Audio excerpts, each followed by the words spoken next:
ঘরোয়াভাবে ডিম টোস্ট বানানোর একটা আলাদাই মজা। হ্যাঁ, বাইরের খাবার তো সবার ভালো লাগে না, অনেকেই ঘরোয়া খাবার মানে খুবই সুন্দরভাবে ঘরোয়া পদ্ধতিতে ডিম টোস্ট আর দুধ চা খেতে খুবই ভালো লাগে সকালবেলা। সকালটা শুরুই যদি হয় এত সুন্দর একটা খাবার দিয়ে, তাহলে তো আর কোনো কথাই নেই। তো চলুন দেখা যাক আমি কী করে বানাই। তো ভিডিওটা পুরো দেখবেন, একদম সহজ সরলভাবে কীভাবে ঘরোয়া পদ্ধতির মাধ্যমে, না কিছু কিনতে হবে না, ঘরের মধ্যে যা আছে তাই দিয়ে হয়ে যাবে।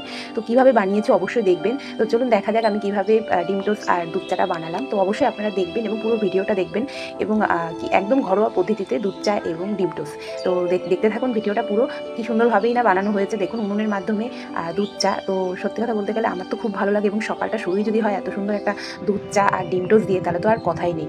আর যেহেতু 3-4 দিন নিরামিষ ছিল, তারপরে ডিম টোস্টটা দিয়ে সত্যি খুব ভালো লাগলো। যেহেতু 3-4 দিন শিবরাত্রির উপোস ছিল, শনি রবি সোম মঙ্গল, মঙ্গলবার আমি নিরামিষ খাই, তো তার জন্য টোটালি আমার নিরামিষ ছিল। তো আপনারা দেখুন মাত্র 5 মিনিটের মধ্যে ডিম টোস্ট এবং ঘরোয়া পদ্ধতিতে দুধ চা, খুব সহজ সরলভাবে দুধ চা বানানোর যে কায়দাটা অবশ্যই ভিডিওতে দেওয়া আছে, আপনারা পুরোটা দেখবেন এবং পুরো ভিডিওটাকে ভালোভাবে দেখবেন।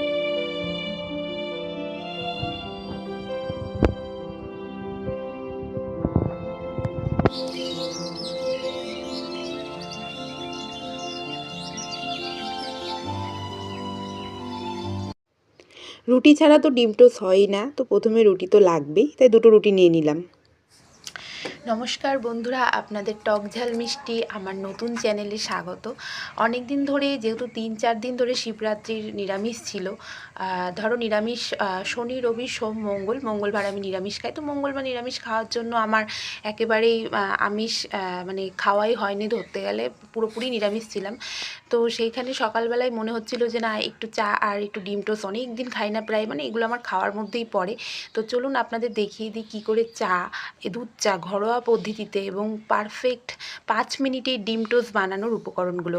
তো প্রথমে নিয়ে নিয়েছি শসা, একটা ডিম, 2টো লঙ্কা এবং ধনেপাতা, এবং তার সাথে একটু টমেটো এবং পেঁয়াজ। এগুলো একটু বেশি উপকরণই নিয়েছি। আপনাদের টমেটো না থাকলেও হবে, পেঁয়াজ আর লঙ্কা থাকলেই হবে, এবং গাজর, টমেটো, পেঁয়াজ, এগুলো পেঁয়াজ আর লঙ্কাটা লাগবেই, কিন্তু গাজর, টমেটো, ধনেপাতা এগুলো না থাকলেও 5 মিনিটের মধ্যে আপনার ডিম টোস্ট বানিয়ে খুব সহজেই ইজিলি খেয়ে নিতে পারবেন। তো প্রথমে কেটে নিলাম লঙ্কা, পেঁয়াজ কুচি, টমেটো এবং গাজর, এবং তার সাথে ধনেপাতাটাও আছে। তো দেখুন আমি উনুনেই রান্না করছি।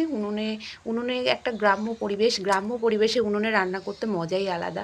আর গ্রামের ঐতিহ্য বহনই করে উনুনের রান্না। তো উনুনে রান্না করতে আমার ভীষণ ভালো লাগে, তো এর জন্যই ভাবলাম ভিডিওটা শ্যুটও করবো উনুনের মাধ্যমে।